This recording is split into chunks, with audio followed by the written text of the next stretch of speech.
Hay una curiosa contradicción en el camino hacia la sabiduría, algo de lo que nadie se da cuenta antes de comenzar. Lo que soñamos encontrar, lo que imaginamos que nos completará y hará la vida más plena, exige un precio muy alto.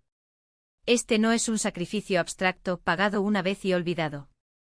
Es un costo diario, profundo y a menudo doloroso. La sabiduría exige que dejes ir casi todo lo que sabías, casi todo lo que valorabas, casi todo lo que creías sobre ti mismo y el mundo. Cuando hablamos de sabiduría no nos referimos al mero conocimiento, a acumular información o a repetir enseñanzas filosóficas y espirituales. Cualquier persona con buena memoria puede hacer esto. La sabiduría es otra cosa. Es ver la realidad tal como es, no como nos gustaría que fuera. Es disolver ilusiones, abandonar fantasías reconfortantes, afrontar la verdad incluso cuando resulta incómoda, incluso cuando todo lo que hemos construido se desmorona. Y ahí es donde empiezan las pérdidas. Lo primero que nos quita la sabiduría es la inocencia. No hablo de inocencia moral, sino de esa confianza ingenua en la bondad del mundo y de las personas. Antes creíamos que las personas eran esencialmente decentes, que la sociedad se organizaba en torno a principios nobles, que el esfuerzo conducía al éxito, que la justicia prevalecía, que la verdad siempre vencía y que el amor todo lo conquistaba. Eran hermosas creencias que hacían la vida segura y significativa. Pero la sabiduría muestra otro lado. La mayoría de las personas actúan impulsadas por el miedo, el deseo y el condicionamiento, capaces de cometer crueldad aunque se consideren buenas. La sociedad es un conjunto de ficciones combinadas para mantener el orden y las jerarquías, no para servir a la verdad o la justicia. El trabajo duro muchas veces no conduce a ninguna parte, la injusticia prevalece, la verdad se asfixia y el amor, por muy poderoso que sea, no vence al miedo y a la inconsciencia. Una vez que vemos esto, no hay vuelta atrás. El mundo se transforma. No necesariamente se vuelve malvado, sino mucho más complejo, trágico, menos propenso a historias simples del bien contra el mal o la virtud recompensada. Perdemos la comodidad de las narrativas fáciles y ganamos una claridad que es liberadora y, al mismo tiempo, profundamente aleccionadora. La segunda pérdida es la capacidad de dedicarse a las actividades convencionales que ocupan a la mayoría de las personas. Antes nos sumergíamos en nuestras carreras, en la acumulación de riqueza, en la búsqueda de estatus y reconocimiento, en las relaciones románticas, en las distracciones y el entretenimiento. Estas cosas nos absorbieron, nos parecieron importantes, dieron sentido a la vida. Pero la sabiduría revela su inutilidad. No es que se equivoquen, pero no cumplen lo que prometen. La promoción trae nuevos problemas, no satisfacción. El dinero se acumula, pero la seguridad y felicidad que debería traer nunca llega. El estado está vacío. El reconocimiento de los demás no llena el vacío interior. Una relación amorosa brinda placer y compañerismo, pero no nos completa ni nos salva de nosotros mismos.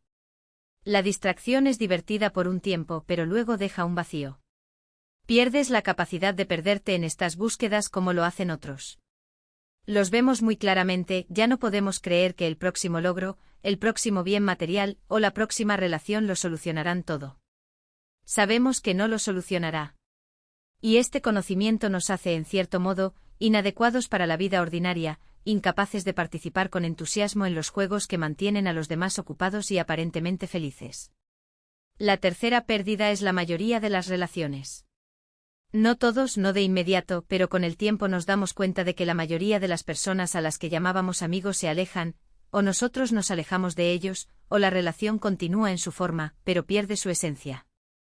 Esto sucede porque la sabiduría nos transforma de manera profunda, y esos cambios nos hacen incompatibles con quienes permanecieron como antes. Ya no queremos hablar de las mismas cosas, ya no nos importan las mismas cosas, ya no nos reímos de las mismas cosas. Las conversaciones que alguna vez nos involucraron ahora parecen vacías, las actividades que nos daban placer ahora parecen carecer de sentido. Los dramas que alguna vez nos conmovieron ahora parecen teatro, actuación, gente tomando en serio lo que para nosotros no es más que un juego. No podemos fingir. No podemos fingir que nos importa lo que ya vemos más allá. No podemos fingir entusiasmo por actividades que reconocemos como vacías. Ya no podemos participar de ilusiones colectivas con la misma inocencia que antes. Y otros se dan cuenta de ello, aunque no sepan cómo explicarlo.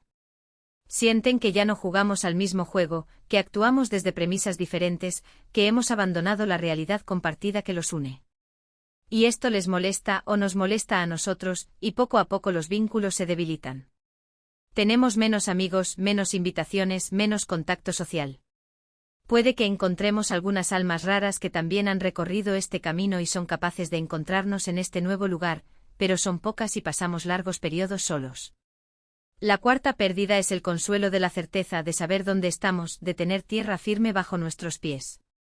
Antes creíamos en muchas cosas con absoluta convicción. Sabíamos lo que estaba bien y lo que estaba mal, qué debíamos hacer con nuestras vidas, qué importaba y qué no. Sabíamos quiénes éramos, qué creíamos, a dónde pertenecíamos. La vida tenía estructura, significado, dirección. Incluso si esta estructura fuera inconsciente, heredada de la familia y la cultura, sin lugar a dudas. Pero la sabiduría disuelve todo esto.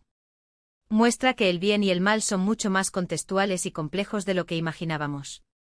Revela que de hecho no sabemos qué hacer con la vida, que todos los caminos son, en el fondo, arbitrarios, que el significado es algo que creamos, no algo que descubrimos, que nuestra identidad es una construcción, no una esencia inmutable. Menos definitorio. Ya no puedes aferrarte a la ilusión de que sabes cómo deberían vivir los demás, porque te das cuenta de que ni siquiera sabes cómo deberías vivir tú mismo. Los límites entre el bien y el mal se disuelven en matices, en contextos, en historias que no conoces del todo. Y esta falta de juicio no es una elección moral, sino una comprensión inevitable, que todos están atrapados en sus propias prisiones invisibles, luchando con armas que no eligieron, repitiendo patrones que heredaron sin lugar a dudas. Lo décimo que se pierde es la necesidad de tener razón. Antes, la vida era una serie de debates que ganar, posiciones que defender, verdades que afirmar con convicción.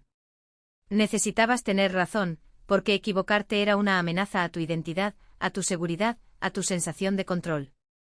Pero la sabiduría revela que la verdad no es un territorio a conquistar, sino un horizonte que se aleja a medida que se avanza.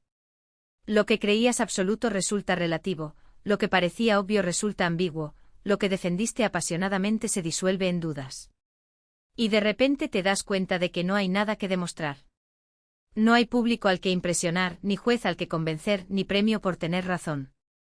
La necesidad de ganar argumentos, de corregir a los demás, de imponer tu visión del mundo desaparece porque comprendes que todas las perspectivas son limitadas, todas las certezas son temporales y que lo único que queda es escuchar, no responder, sino comprender.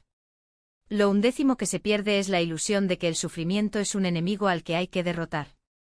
Antes se combatía el dolor como si fuera una anomalía, un defecto del sistema, algo que había que eliminar a cualquier precio. El sufrimiento era un signo de debilidad, de fracaso, de que algo andaba mal contigo o con el mundo. Pero la sabiduría muestra que el sufrimiento no es un error, sino una parte intrínseca de la existencia, tan natural como la alegría, tan necesaria como respirar. Él no es un obstáculo en el camino, sino el camino mismo. No es algo que haya que curar, sino algo que hay que vivir, sentir, atravesar. Y cuando dejas de resistirte, cuando dejas de tratar el dolor como un intruso, éste pierde su poder destructivo.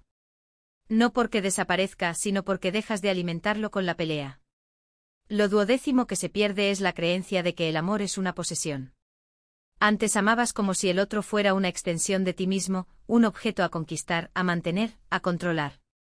El amor era una transacción, yo te doy esto, tú me das aquello, te acepto si cumples con mis expectativas, te amo mientras sigas siendo como necesito que seas.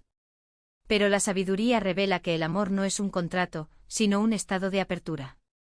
No es algo que das o recibes, sino algo que eres. No es garantía de felicidad, sino un riesgo constante de dolor y pérdida. Y cuando entiendes esto, el amor deja de ser una búsqueda de seguridad y se convierte en un acto de entrega. Amas no porque el otro te complete, sino porque el amor es la única respuesta posible a la fragilidad de la vida. Amas no para ser amado a cambio, sino porque amar es la única manera de estar verdaderamente vivo. Y esa es la mayor pérdida de todas, la pérdida de la ilusión de que puedes protegerte, de que puedes controlar, de que puedes garantizar un final feliz. Porque la sabiduría no trae respuestas, sino el coraje de vivir sin ellas. No trae seguridad, sino la voluntad de sortear la incertidumbre. No trae la paz como un estado permanente, sino como un momento fugaz que surge cuando dejas de luchar contra lo que es. Y al final, lo que te queda no es una versión mejorada de ti mismo, sino la simple comprensión de que nunca estuviste separado del mundo. Que el dolor y la alegría, el miedo y el coraje, la vida y la muerte son todos hilos de un mismo tapiz, y que lo único que realmente importa es estar presente para tejerlo, incluso sin conocer el diseño final. Menos gratificante para el ego que el juicio y la condena. El 10º y quizás el más profundo, es la pérdida de uno mismo en el sentido convencional. La sensación de ser un individuo autónomo y separado que navega en un mundo fuera de uno mismo. Antes de la sabiduría, esta noción de uno mismo es tan obvia, tan fundamental, tan incuestionable que no puedes imaginar que pueda ser otra cosa que la realidad. Pero la sabiduría disuelve esta ilusión, revela que la frontera entre el yo y el mundo es arbitraria, que lo que llamas tú mismo no es una cosa sino un proceso, un flujo, no una entidad fija. Un patrón dentro del gran patrón de existencia, no algo aparte de él. Y cuando esto se ve claramente, cuando no solo se comprende intelectualmente sino que se experimenta directamente, el yo como unidad se desmorona. Y esa es la pérdida definitiva, la que engloba a todas las demás. Porque el yo es lo que buscó la sabiduría, lo que quiso ser mejor, lo que buscó la iluminación. Al final, lo que descubres es que no existe un yo que sea sabio, solo la sabiduría se reconoce a sí misma, solo la conciencia se conoce a sí misma, solo el universo se vuelve consciente de su propia naturaleza a través de esta forma particular. Como ves, volverte sabio no es cuestión de obtener algo maravilloso que mejore tu vida de la manera que imaginabas. Es cuestión de perder casi todo lo que creías que eras, casi todo lo que creías saber, casi todo lo que querías. Es una especie de muerte. La muerte de la ilusión. La muerte del yo separado. La muerte de las cómodas historias, creencias y propósitos que hacían que la vida pareciera segura, significativa y navegable. ¿Y qué queda después de todas estas pérdidas? ¿Qué queda cuando la inocencia desaparece, cuando las actividades convencionales ya no satisfacen, cuando las relaciones se disuelven, cuando la certeza se evapora, cuando la ambición se desvanece, cuando la distracción falla, cuando la importancia personal se desmorona, cuando se abandona la esperanza, cuando el juicio se vuelve imposible, cuando incluso el yo desaparece? Lo que queda es la realidad, simple, directa e inmediata. La realidad ya no está filtrada por capas de interpretación, creencias, deseos y miedos. Lo que queda es la presencia, el simple hecho de estar aquí y ahora, sin toda la elaboración mental sobre lo que debería significar, a dónde debería conducir o en qué debería ser diferente. Lo que queda es la paz. No la paz de tener todo lo que quieres, sino la paz de ya no estar en guerra con lo que es. Y tal vez eso valga el precio. Tal vez perder todo lo que pensaba que era importante para encontrar lo que es real, lo que hay aquí, lo que es verdad, tal vez esa sea la mejor ganga jamás ofrecida. Pero no es el trato que imaginaba hacer cuando empezó a recorrer este camino. Es algo mucho más radical, más completo, más devastador y liberador de lo que jamás podría imaginar.